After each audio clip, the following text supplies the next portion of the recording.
बिस्मिल्लाहिर्रहमानिर्रहीम। एक दफ़ा का जिक्र है कि एक उकाब और एक उल्लू में दोस्ती होगी। उकाब बोला, भाई उल्लू, अब तुम्हारे बच्चों को कभी भी नहीं खाऊंगा, मगर ये तो बताओ कि उनकी पहचान क्या है, कहीं ऐसा ना हो कि किसी दूसरे परिंदे के बच्चों के धोखे में ही खा जाऊं। उल्लू ने जवाब दिया, भला ये भी कोई मुश्किल बात है, मेरे बच्चे सब परिंदों के बच्चों से ज़्यादा खूबसूरत होते हैं, उनके चमकीले पर देखकर तुम एक ही नज़र में पहचान जाओगे।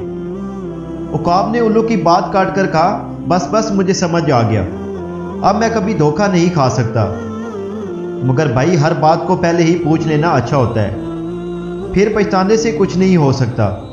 अच्छा, फिर मिलेंगे, अल्लाह हाफिज। ये कहकर उकाब उड़ गया। दूसरे दिन उकाब शिकार की तलाश में इधर उधर उड़ रहा था कि उसे एक ऊंचे दरख्त की शाख पर किसी परिंदे का घोंसला नजर आया।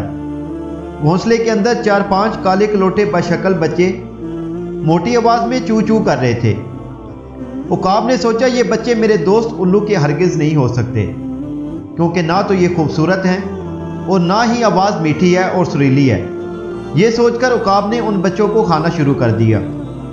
वो सब बच्चों को खा चुका था तो उल्लू उड़ता हुआ आया और शोर मचाकर कहा, अरे तुमने ये क्या कर दिया, ये तो मेरे बच्चे थे।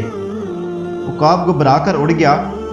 एक चमगादड़ ने जो पास ही उड़ रही थी उल्लू से कहा, इसमें उकाब का कोई कसूर नहीं है, सारी गलती तुम्हारी है।